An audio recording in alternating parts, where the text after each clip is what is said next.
Buenos días. El día de hoy les vamos a presentar la química del amor. El grupo está conformado por Sofía Maris, Isabela Rojas y Sofía Torres. Para comenzar, cabe aclarar que el amor libera neuroquímicos, ácidos, gases y olores. Esto nos hace sentir excitados y llenos de energía cuando estamos enamorados. Pero estas sustancias no nos hacen sentir lo mismo en todo momento. Al igual que ocurre con una persona que consume drogas por un largo periodo de tiempo, se puede llegar a la tolerancia o a la habituación. Esto normalmente se interpreta como una pérdida del amor, pero lo que realmente ocurre es que los receptores neuronales ya se han acostumbrado a ese exceso de flujo químico y el enamorado necesita aumentar la dosis para poder seguir sintiendo lo mismo.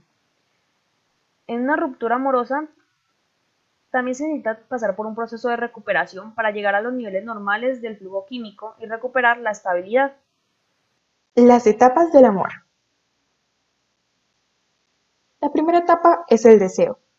Este surge como una atracción física y depende de las características como la simetría de la cara y las dimensiones corporales proporcionadas. Los compuestos químicos que aparecen en esta etapa son las hormonas sexuales, que son los estrógenos y la testosterona. También en esta etapa aparecen las feromonas. La segunda etapa es el enamoramiento. Las monoaminas que aparecen en el cerebro, como la dopamina, la serotonina, la feniletilamina y la norepinefrina, causan síntomas como la pérdida del apetito, mariposas en el estómago, sudor en las manos y dificultad para conciliar el sueño. Inicialmente bajan los niveles de serotonina y se reactiva el sistema de recompensa de la dopamina, lo que genera un fuerte deseo de atracción. Cuando se comienzan a crear vínculos con la persona, aumenta la serotonina, dando una sensación de estabilidad en la pareja. La tercera etapa es el apego. Gracias a la oxitocina, la vasopresina y la endorfina, sentimos calma y estabilidad con otra persona. Cuando estas hormonas están en niveles altos, la sensación de apego crece, mientras que la locura del amor de antes decae. Esto es lo que permite mantener las relaciones a largo plazo. Como ya mencionamos anteriormente, en la primera etapa, en la etapa del deseo, los compuestos químicos que aparecen son las hormonas sexuales y las feromonas. Las feromonas son sustancias químicas producidas por los seres vivos para transmitir mensajes. Se perciben mediante la nariz y generalmente son producidas por la piel, o sea, por sudoración y por la orina. La testosterona tiene 19 átomos de carbono, un doble enlace entre el carbono 4 y 5, un átomo de oxígeno en el carbono 3 y un radical OH en el carbono 17. La testosterona es un andrógeno, o sea que su función principal es provocar la aparición de los caracteres secundarios masculinos. Y también es un esteroide, o sea que es un compuesto orgánico derivado del núcleo del esterano, que se compone de vitaminas y hormonas. La testosterona es responsable de la excitación y de la atracción. También facilita el orgasmo y aumenta el deseo o también puede apagarlo, definitivamente. Se presenta tanto en mujeres como en hombres. Los estrógenos son una molécula basada en la estructura del fenantreno. A pesar de que existen más de 30 tipos de estrógenos en el cuerpo femenino, el estradiol es el principal. Este tiene dos grupos hidroxilos, en el carbono 3 y en el carbono 17.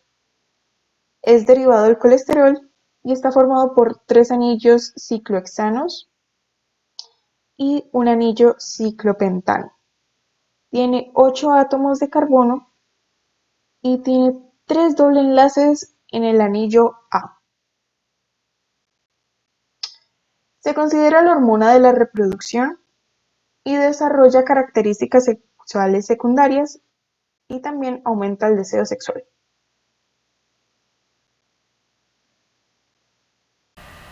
Aunque todas las sustancias que estamos mencionando trabajan articuladamente en los procesos del amor, ciertas sustancias dominan en cada una de las etapas ya mencionadas. A partir de este momento vamos a hablar de las sustancias que dominan en la etapa del enamoramiento, que es esta etapa cúspide de las emociones, caracterizada por ser muy pasional, en la que nos sentimos como sesgados y sumergidos en el amor. La primera sustancia de la que vamos a estar hablando es la feniletilamina, que es una anfetamina endógena, lo que significa que es producida por nuestro propio cuerpo y no proviene de una fuente externa. Y para entender un poco mejor cómo funciona, les voy a explicar qué es una anfetamina.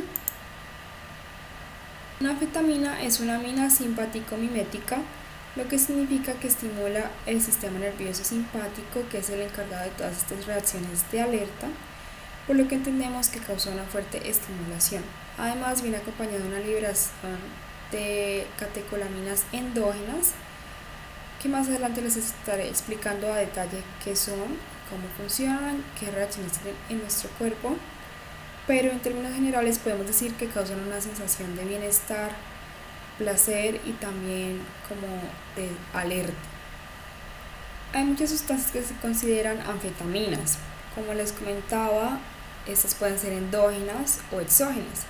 Las exógenas suelen ser sintéticas, ya que las anfetaminas tienen un extendido uso farmacéutico, terapéutico, pero además popularmente tienen un uso recreativo como una droga psicoactiva, pues por sus efectos estimulantes. Entonces, entendiendo esto, podemos decir que de cierto modo el amor hace que nuestro cuerpo libere una droga.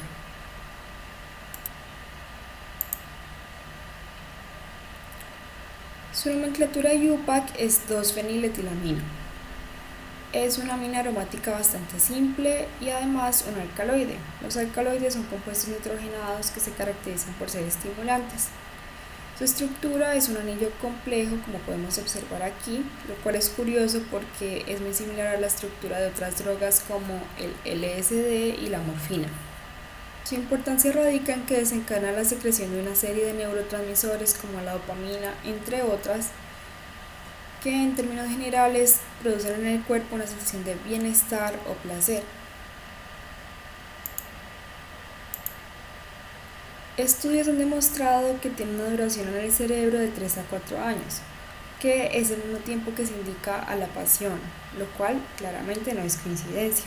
Y de este modo el cerebro de una persona enamorada responde con ciertas sensaciones y modificaciones fisiológicas que cotidianamente percibimos como las sensaciones del amor romántico, que son la vigilia, ese cierto atontamiento, falta de apetito, felicidad extrema, entre muchas otras sensaciones.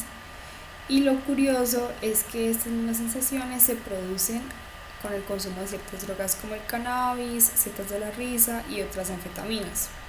La producción de feniletilamina es estimulada por el consumo de ciertos alimentos o suplementos, pero también por ciertas interacciones humanas como un intercambio de miradas, un roce o un apretón de manos.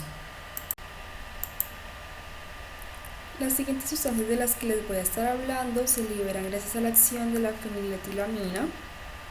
Y para que tengamos mayor claridad les voy a explicar qué es un neurotransmisor. Este básicamente es una molécula aminada o peptídica por medio de la cual se lleva a cabo la comunicación neuronal, pero que además está fuertemente ligada con la regulación de los estados de ánimo, por lo que va a ser muy importante en el proceso de enamoramiento.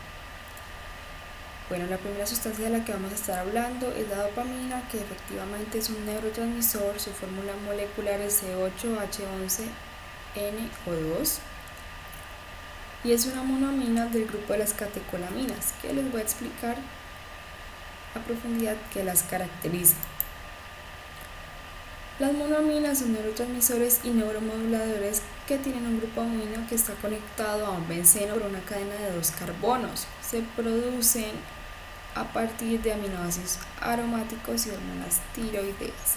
Las catecolaminas son una subdivisión de las monoaminas. Estos se caracterizan por tener un catecol, que es un compuesto orgánico que contiene un anillo de benceno unido a dos grupos hidroxilos que básicamente son OH, que están unidos además a una amina en la cadena lateral. Ya les voy a mostrar esto cómo se ve en la estructura para que podamos comprenderlo mucho mejor. Bueno, estas sustancias son fundamentales en procesos de la cognición, la emoción, la memoria y el aprendizaje, la motricidad y hasta la regulación del sistema endocrino.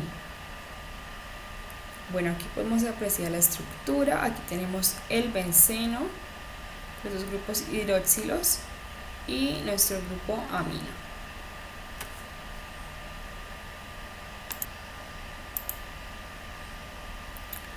Su nomenclatura IUPAC es 4,2-aminoetilbenceno, 1,2-diol, y es responsable de las sensaciones de placer. Cuando estamos enamorados nos hace sentir eufóricos y enérgicos, pero su real importancia radica en que activa el sistema de recompensa, que básicamente nos lleva a inconscientemente querer hacer las cosas que nos hacen producir dopamina.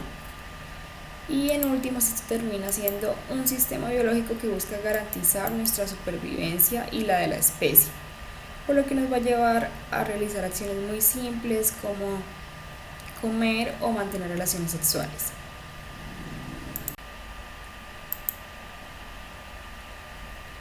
La siguiente sustancia de la que vamos a estar hablando es la noradrenalina, que también es una catecolamina que tiene múltiples funciones fisiológicas y homeostáticas. Puede actuar tanto como hormona como neurotransmisor, y en este caso nos interesan ambos efectos porque en el enamoramiento va a producir efectos tanto fisiológicos como psicológicos. Su fórmula molecular es C8H11NO3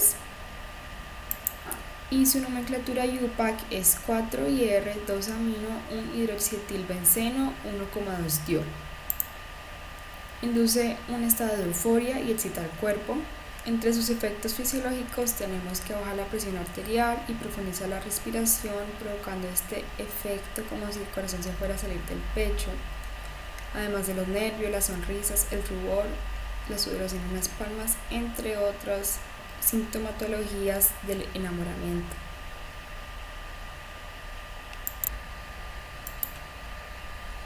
La siguiente sustancia de la que estaremos hablando es la adrenalina, que también es una catecolamina.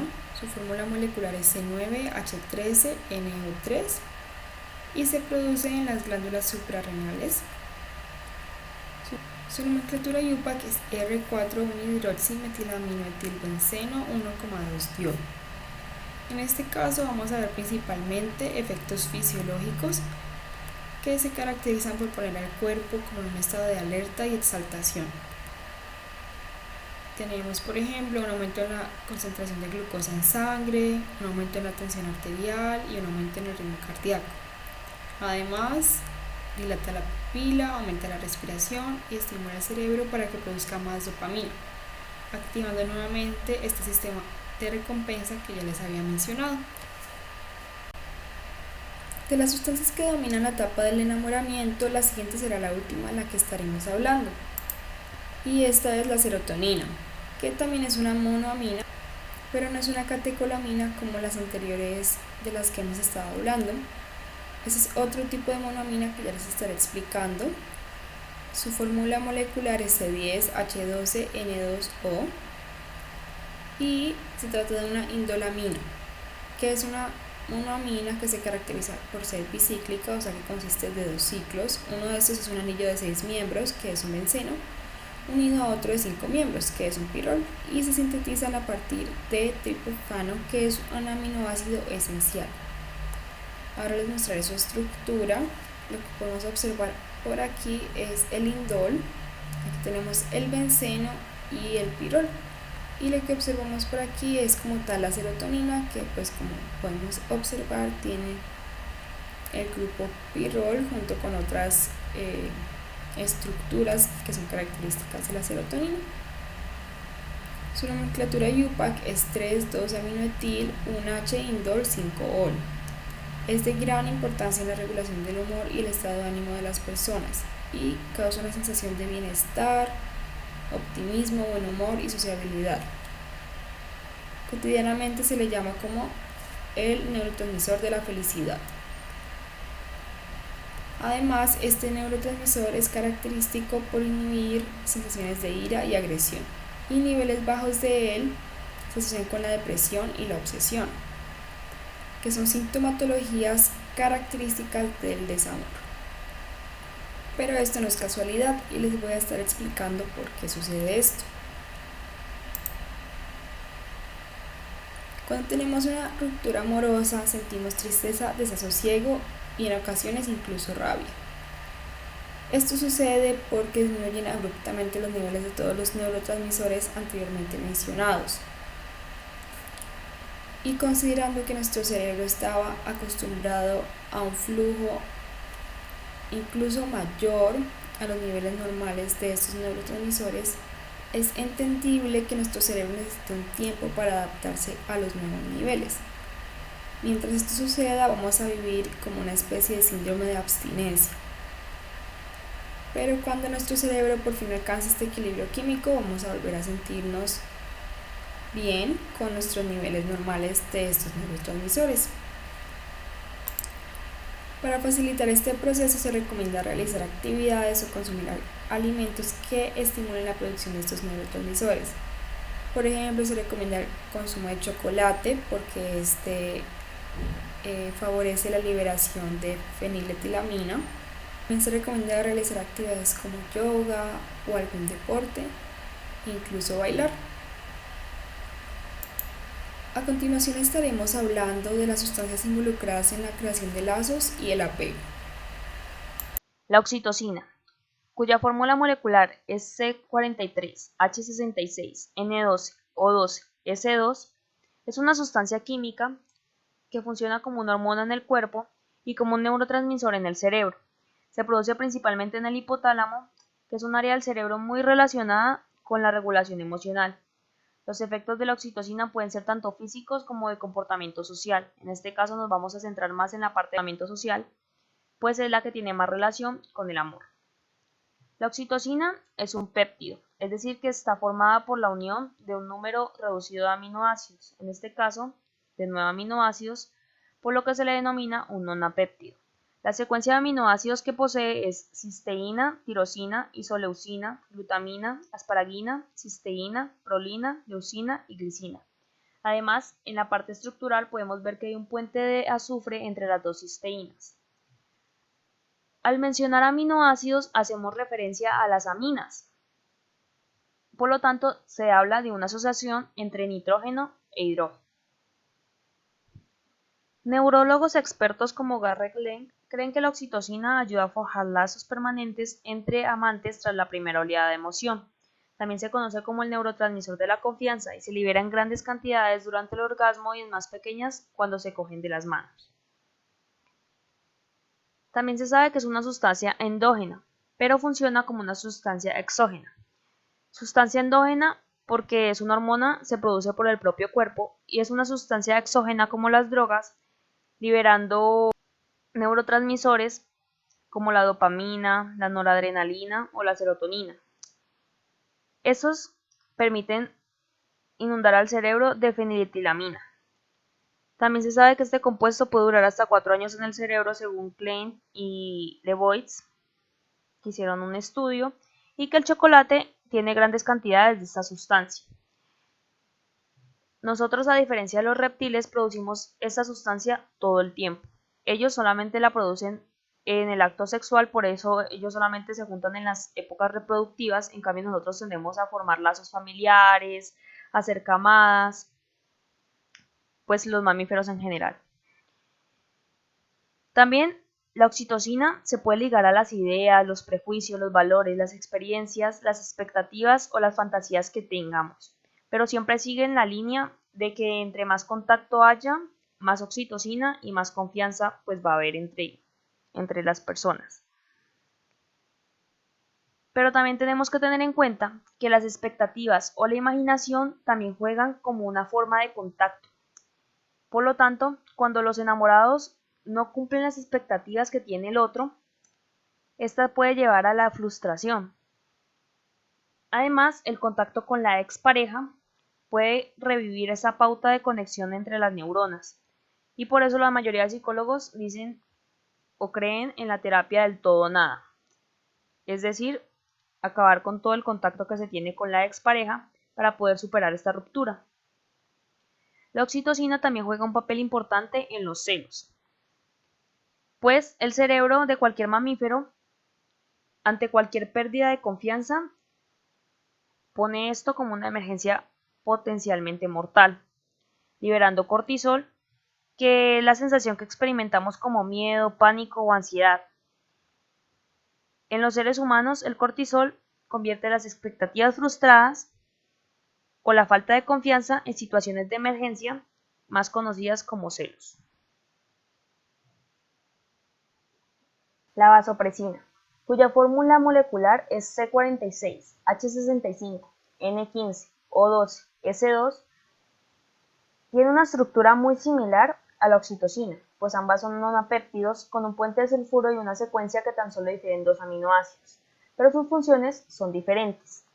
Esta sustancia es conocida como la sustancia de la monogamia, ya que cuando se incrementa hace que el vínculo se prolongue durante muchos años, y actúa como un potencializador de los vínculos sociales, en especial los de pareja. En los humanos, esos efectos han sido hallados sobre todo en varones y se relaciona con la liberación directa de la hormona antidiurética en los circuitos de recompensa del sistema nervioso central. El aroma de los genes. Cuando decimos que el amor está en el aire, es cierto. Más que los genes, el que desprende un olor particular del que no somos conscientes, pero que guía nuestras conductas de atracción, es nuestro sistema inmunitario. En concreto, son las proteínas MHC, las cuales desencadenan la función defensiva en el organismo. Las feromonas también desprenden una fragancia que activa la pituitaria, que ayuda a segregar hormonas provocando cierto amor o atracción hacia dicha fragancia. Está claro que las mujeres, por ejemplo, se sienten inconscientemente más atraídas por un hombre con un sistema inmunitario diferente al suyo. El olor es quien las guía en este proceso. Y si prefieren perfiles genéticos diferentes al propio, es por una razón muy simple. La descendencia con esa pareja daría paso a un niño con una carga genética más variada. Según el estudio, las hembras que tenían pocos alelos MHC preferían machos con gran cantidad de alelos MHC y viceversa. Todo para ir en busca de la diversidad genética. El amor libre no existe, pues esto no es más que un proceso de selección natural que produjo en los seres humanos un cerebro que evolucionó para maximizar la reproducción y los neuroquímicos de la felicidad evolucionaron para promover conductas reproductivas. Por lo tanto, la selección natural ha creado un cerebro con sustancias químicas felices para que recompensen el comportamiento reproductivo. Además, en el amor también vamos a encontrar lo que es la lucha por ese ser amado. Nosotros somos capaces de recorrer todo el mundo con tal de estar con la persona que amamos. Pero esto se basa en que los neuroquímicos de la felicidad hacen que se sienta tan bien estar enamorado que el cerebro busca la manera de conseguir más. Por eso, esto no es más que una necesidad de querer ser felices y tener el máximo de neuroquímicos de la felicidad. Y ya para finalizar, contamos con las conclusiones. La primera conclusión es que en todas las etapas del amor hay una serie de reacciones químicas producidas en diferentes regiones cerebrales. La segunda conclusión es que no importa cuántos neuroquímicos consigamos a la larga, el cerebro se habitúa al enamoramiento como cuando existe tolerancia a la droga. Y para terminar, el amor, como lo conocemos hoy, se liga a una serie de relaciones evolutivas, por lo tanto tiene un enfoque biológico. Muchas gracias por su atención.